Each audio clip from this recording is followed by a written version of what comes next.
Flexibility, jumping ability, and speed. These are all critical NFL skills, but so is weight. Certain positions require specific body weights to make a real difference in crucial matches. Players in these positions subject themselves to all kinds of exercise and diet regimes to make sure they sustain the necessary body weight. An NFL player on average weighs 250 pounds. This may go up to above 300 pounds in exceptional cases. And then there is Aaron Gibson, who hit a full 410 pounds. Join us as we look at the heaviest NFL players in history. First up, Robert Griffin at 361 pounds. Griffin played for the Indianapolis Colts and the New York Jets. Don't confuse this Griffin with the Heisman Award-winning Griffin, though. They're two different people. Robert Griffin, the offensive lineman, was selected by the New York Jets in round 6 of the NFL Draft, but never appeared on the roster of the regular season. This was in 2012. 1 year in, he was forced to move to the Colts, and they decided to cut him in August 2013. Robert Griffin hasn't played NFL since, and currently plays the Champions Indoor Football League. Mekhi Becton of the New York Jets weighs 364 pounds. He's been on the fame train since his rookie season. He was the Jets' overall 11th pick 1 year ago, out of the University of Louisville. He started his pro career with 13 games and posted figures of 5.10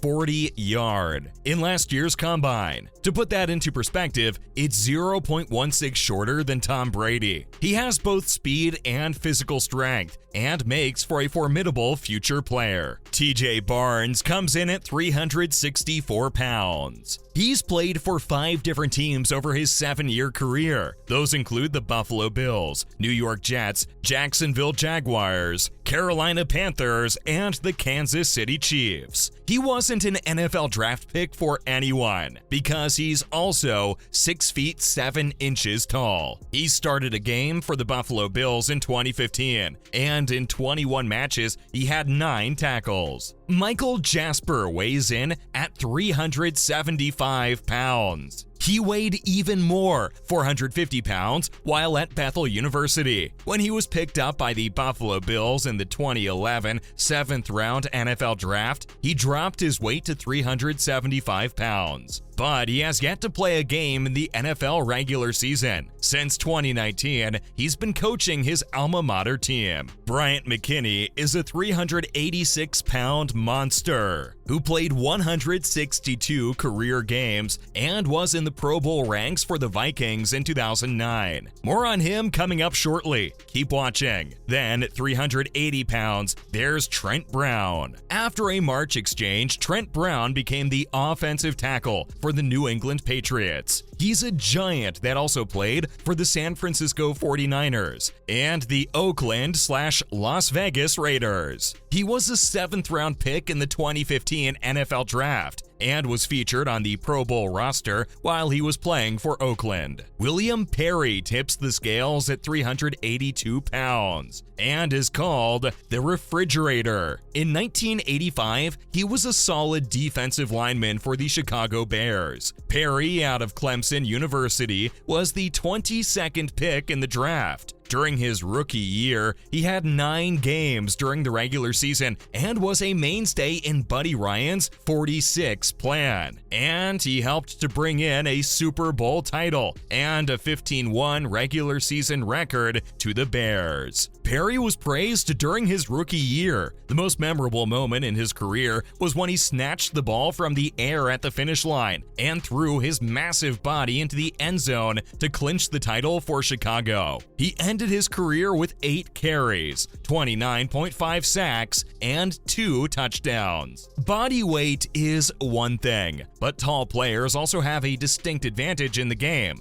stay with us. We're going to take a look at the tallest players to have played for the NFL shortly. Also, Bryant McKinnie, who played between 2002 and 2013, weighed 386 pounds. He won the national championship in 2001 while playing for the University of Miami. On the back of that, the Minnesota Vikings made him their 2002 7th overall draft pick. This giant lineman had a huge influence and ability. McKinnie had 162 career games and was in the Pro Bowl ranks for the Vikings in 2009. Nate Newton is the first player on our list to tip the scales at more than 400 pounds. He weighs 401 pounds. The 1990s Dallas Cowboys offensive line is still considered one of the outstanding offensive units of all time, and Nate Newton was one of them. He had some legal troubles in the past, but is getting his life back on track. He paved the way for Emmitt Smith and contributed to 3 Super Bowl titles. Terrell Brown weighs 403 pounds, hasn't participated in the regular season NFL game, and isn't drafted from any team. But ahead of the season in 2013, he signed with the Rams. His body is massive, and coming face to face with him is a surprise. Theoretically, he should be able to simply plow through defenders, but that never happened. His body just didn't live up to expectations, and he eventually gave up the game early. At 410 pounds, Aaron Gibson played between 1999 and 2004. Before everybody started believing linemen had to be giants, they used to be in bodybuilder shape and very fit. After all, you need to be fit to do multiple jobs in a game. With the appearance of college football and when NFL players started being nurtured on that level, things started changing.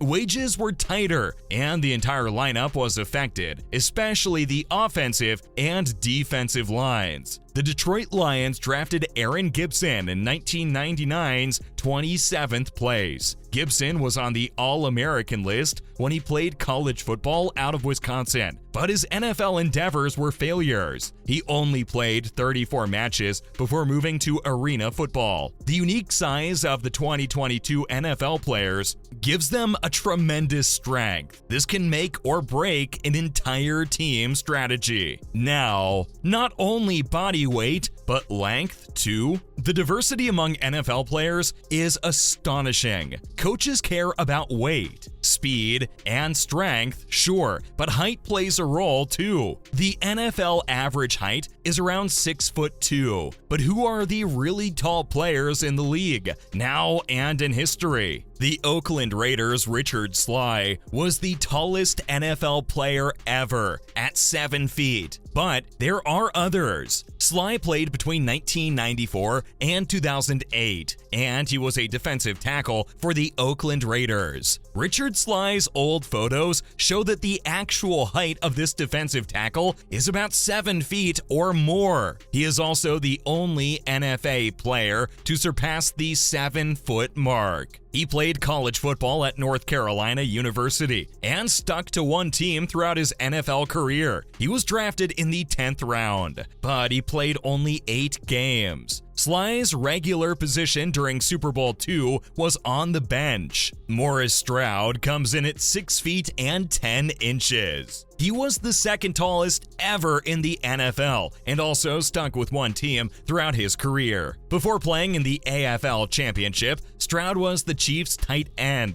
between 1969 and 1974. Stroud was drafted in 1969 without a whole lot of football experience, but his career was incredible. He remained a Super Bowl champ and was named an AFL champion in 1969. Dan Skipper stands 6 feet and 10 inches in his socks and is 27 years old now. He played football out of the University of Arkansas and was one of the state's first players to make the All-American roster. The Dallas Cowboys marked him as a free agent rookie in 2007. In that season, Skipper started in 13 games, and he managed to receive the Associated Press All-SEC commendation for his unheard-of achievement as a sophomore. Following that, his NFL career turned out as bland as vanilla ice cream on a white plate. In 2017, he was undrafted. He worked hard to find a contract so he could participate in the Dallas Cowboys, Detroit Lions, Denver Broncos, or New England Patriot practice squads. He's only been a participant in 12 NFL games. To learn more about the scariest offensive tackle in the game today, watch until the end of this video. That's coming up in a moment. At 6'9", Jonathan Ogden could reach heaven without a ladder. Ogden is an offensive tackle who played for the UCLA Bruins before he began his pro career. The Ravens made him their first-round pick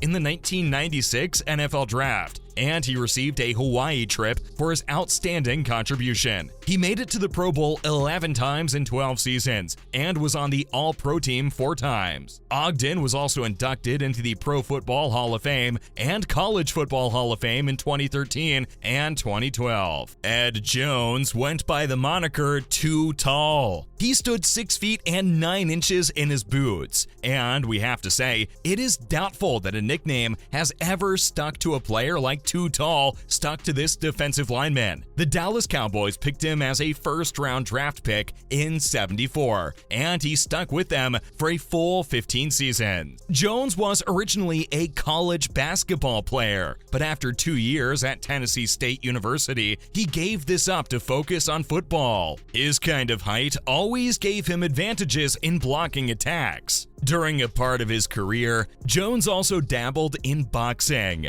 but his influence on and contribution to the NFL remains untouchable. He is a 3-time Pro Bowl and All-Pro player, and was part of the team that, between 1981 and 1983, won the Super Bowl 3 times. And finally, also at 6 feet and 9 inches, Alejandro Villanueva. At the moment, this offensive tackle is one of the scariest. He puts the fear of God in enemy defenses. In 2014, the Steelers signed him as an untrained free agent, and he has been a huge force for good on their team ever since. He has also played for the Philadelphia Eagles and is currently with the Baltimore Ravens. Dan McGuire is just an inch shorter than Villanueva and stands 6 feet and 8 inches in his socks. His career was short. He only played from 91 to 95 and is the younger brother of Mark McGuire, the baseball player. He played 4 seasons with the Seattle Seahawks and then a single season with the Miami Dolphins. He was underperforming so much that the Seahawks drafted Rick Mirer to substitute for him, and he ended up leaving the NFL in '95. That's all, folks. That's the countdown of the heaviest and tallest players ever to feature in the NFL. Please remember to hit like, subscribe, and follow, and keep your eyes and ears open for our next contribution.